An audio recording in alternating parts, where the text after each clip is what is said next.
ꯉꯁꯤꯁꯦ ꯀꯣꯕꯤ ꯃꯅꯥ ꯇꯥꯕꯤꯒꯤ ꯃꯊꯦꯜ ꯇꯧꯔꯒꯦ ꯕꯟꯙꯥ ꯀꯣꯕꯤꯒꯤ ꯃꯊꯦꯜ ꯉꯁꯤꯁꯦ ꯀꯣꯕꯤꯒꯤ ꯃꯊꯦꯜ ꯇꯧꯔꯛꯑꯒꯦ ꯀꯣꯕꯤꯁꯦ ꯀꯣꯕꯤ ꯑꯃ ꯊꯣꯡꯉꯅꯤ ꯁꯤ ꯀꯣꯕꯤꯁꯤꯅ ꯀꯣꯕꯤ ꯑꯃ 이rolꯂꯅꯤ ꯀꯣꯕꯤ ꯉꯇꯅꯤ ꯇꯧꯗꯣꯏꯁꯦ ꯀꯣꯕꯤ ꯑꯃ ꯑꯩꯅ ꯃꯁꯨꯡ ꯑꯃ ꯊꯝꯃꯤ ꯁꯤꯅ ꯀꯣꯠꯅꯕ ꯑꯁꯤꯅ ꯀꯣꯕꯤ ꯁꯤꯡꯖꯨ sina kobi bora aina amana kobi se khara kupna soire si ani thokna bora se haurage amana kobi se ka pak na luppa ga bora do haurage dagai kangawom ga tawni kobi gi asi ai ngasi kobi gi kaino se ai gi upanipa jamna nungsina igona hairakpani kobi gi mathen chabira waina upanipa do mai su blog layaiba baby blog bije naina leibani adu mana hairakpani aibagona kobi gi mathen chara waina adu ni ngasi aina cha doise mai blog ta mayam support tawbiyo kobi manata bi ngauri banda kobi ngauri si motor ngaurakte kobi manata bi ngaubase mulle mai muthalage mangal ga ngauri mi motor ga asina kobi iromba ge ina phutle asina kobi chumthong tawrage ina kobi chumthong chi ga hapase khamen sembi macha ni ka khape moroga tikba ma tangai ta thoe tilo macha ma chojale de singkhara de ngari ama khakai che nga ka haparoi sina kobi chumthong tawrage kobi manata bigi bora se haurasi siga beson laire ai kari masala hapad tola age amamam te jengaladi jam sangani mathen jami kobi gi mathen che beson che ina sumaina tole uji bora se haurasi bora se na si kobi manata bi se si lupa hauni sondai sina si haugra matung da si je beson si ga tola hauni bora se haura se lupa haura ge matang lupa haura ge sumai lupa haura ni ke sumai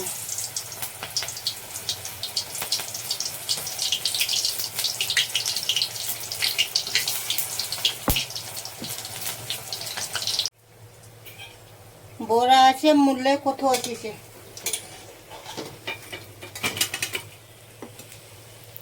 bora se kotho hai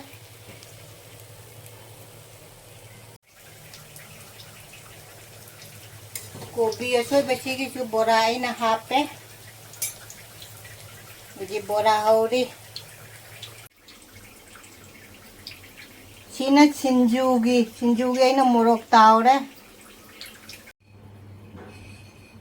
ai sinju se to khai re phajana pot suna ina hamna to khai re se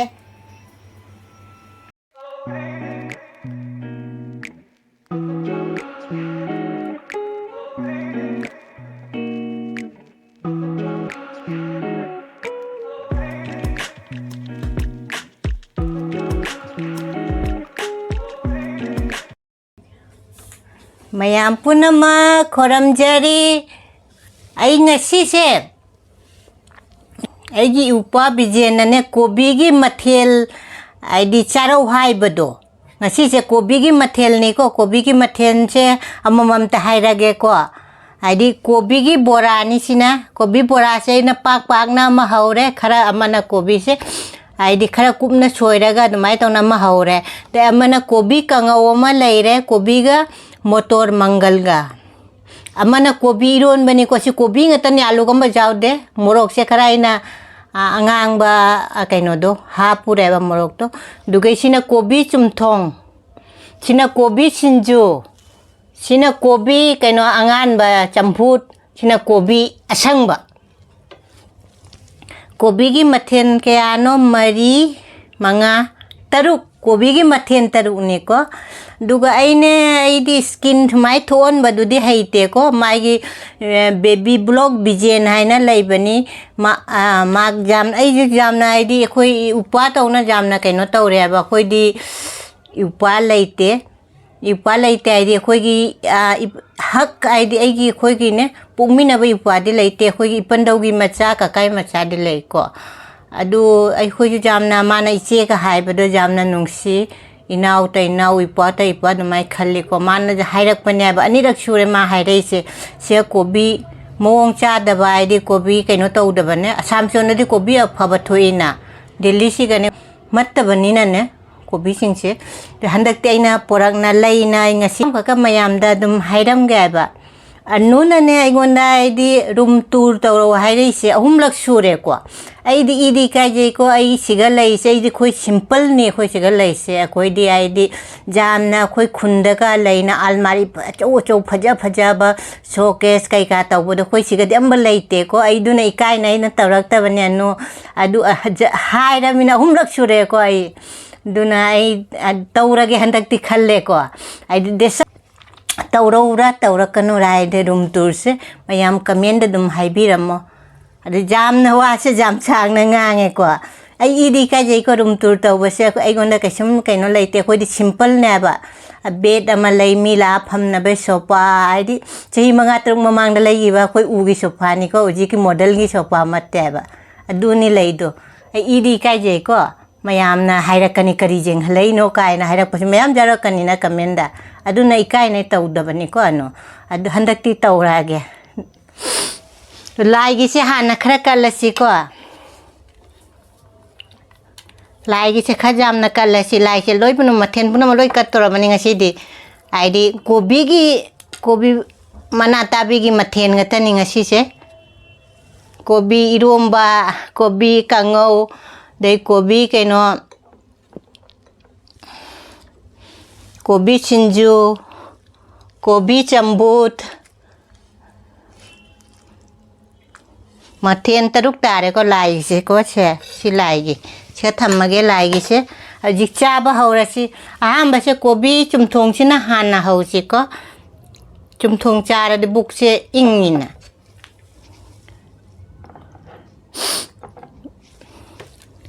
चुमथोंग से ना खामिन सिंबी दिखरा Thai को मयाम से चामिनारासी को मयाम चामिनारासी कोबी की परेंग से कोबी की मथेन से चुमथोंग का बोरा करी पकना बनेबा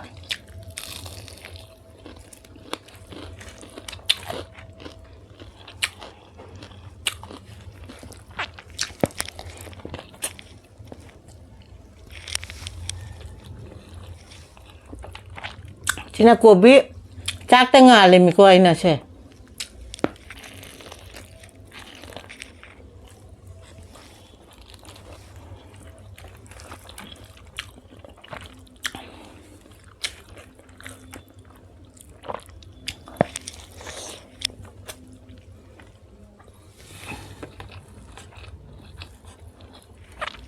कोबी की चिंजू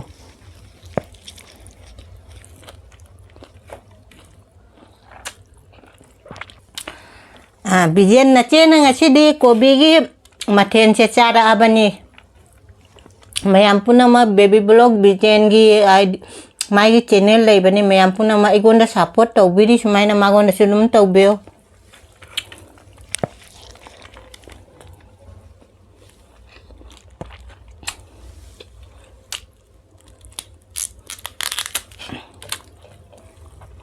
कोबी से इरोम्बा का कोचे कोबी मनाचे सीधे इरोम बने आबे छे कोबी की इरोम्बा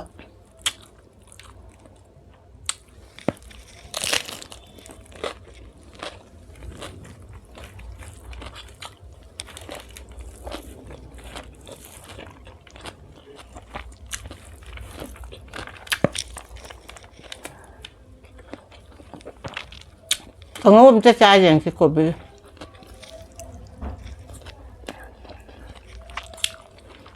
थिना मंगल का ngau bane ka motor ga hao je hao re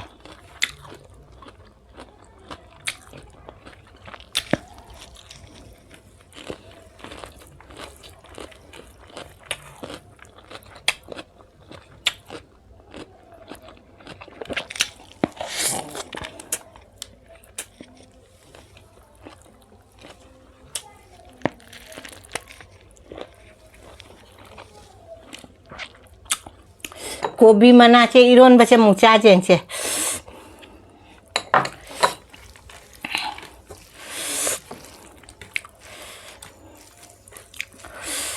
고비 만나도 고비기 맛 까이노도 아주 고비 만나 따비시에 따오라가 찌야 짜라세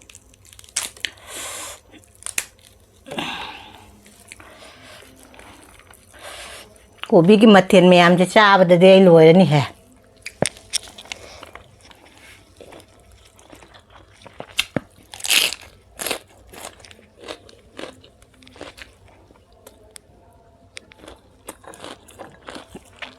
बोरा से गोभी की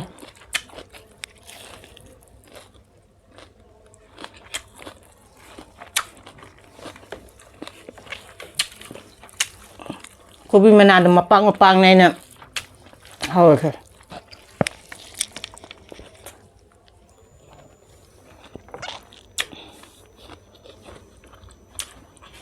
고비 좀 줘.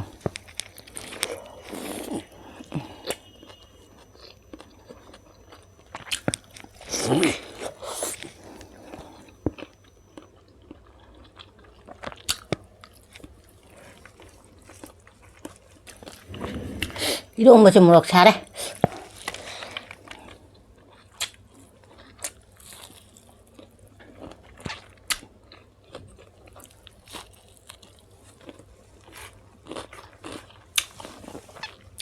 짬뽕 게 갖다 줘.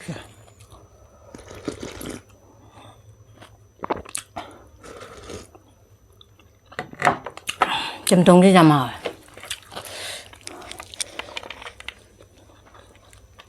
이런 것이 뭐 잘해.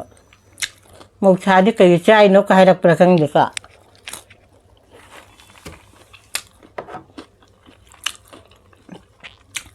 짬뽕 쓸래. 다 토가.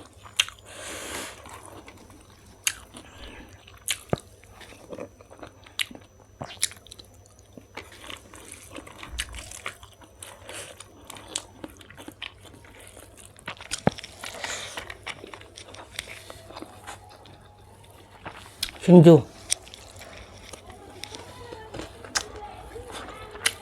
좀 하.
ăn thì đầm đằng hả không chưa cho nó trà cái xin đầm thôi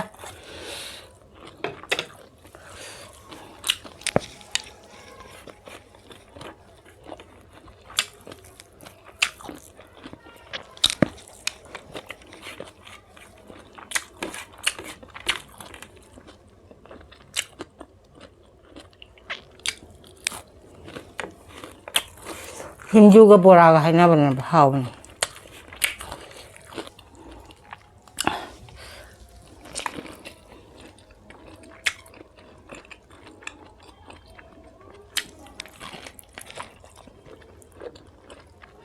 고비 양안 마네샤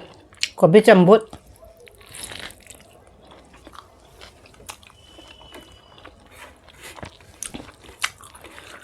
고비 매암 자 짜라 북세 탈래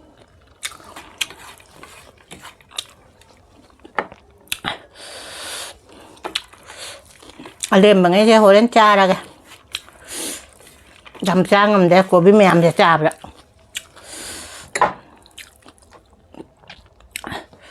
cả ngâu này xin là của bí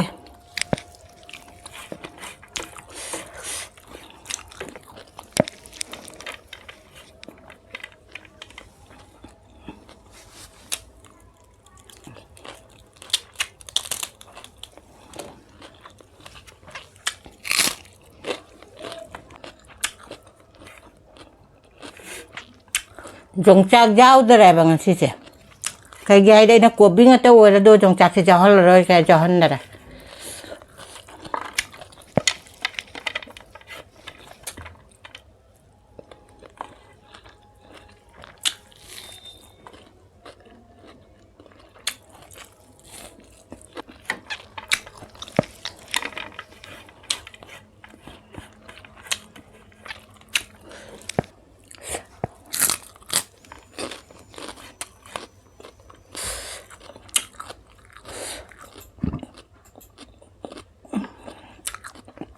ꯑꯂꯣꯏꯕꯁꯦ ꯂꯣꯏꯁꯤꯜꯂꯁꯦ ꯕꯣꯔꯥꯁꯤꯅ ꯀꯣꯕꯤ ꯕꯣꯔꯥꯁꯤꯅ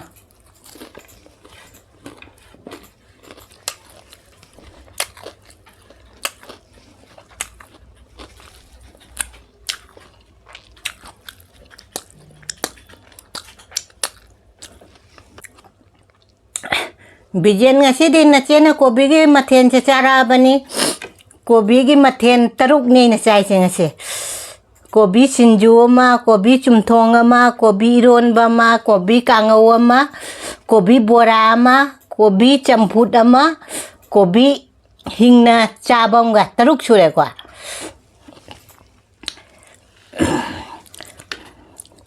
ꯑꯩꯁꯦ ꯏꯀꯥꯏꯖꯩꯀꯣ ꯔꯨꯝ ꯇꯨꯔ ꯇꯧꯔꯛꯑꯣ ꯍꯥꯏꯕꯁꯦ ꯌꯦꯡꯍꯟꯕꯁꯦ ꯑꯗꯨꯏꯁꯨ ꯃꯥꯅ 3ꯂꯛ ꯁꯨꯔꯦ ꯍꯥꯏꯕꯁꯦ ꯑꯗꯨ ꯑꯩꯅ ꯂꯩꯖꯕꯗꯣ ꯃꯌꯥꯝꯅ ꯑꯗꯨꯝ ꯌꯦꯡꯍꯜꯂꯛꯑꯒꯦ ꯌꯦꯡꯕ ꯌꯥꯎꯔꯁꯦ ꯑꯩ ꯚꯤꯗꯤꯑꯣꯁꯦ ꯌꯦꯡꯕ ꯅꯨꯡꯉꯥꯏꯔꯗꯤ ꯁꯕꯁꯀ꯭ꯔꯥꯏꯕ ꯂꯥꯏꯛ ꯁꯤꯌꯔ ꯇꯧꯁꯟꯕꯤꯔꯝꯃꯣ ꯃꯊꯪꯗ ꯑꯍꯥꯎꯕ ꯑꯃ ꯆꯥꯔ ꯉꯁꯤꯁꯦ ꯊꯝꯃꯦ ꯕꯥꯏ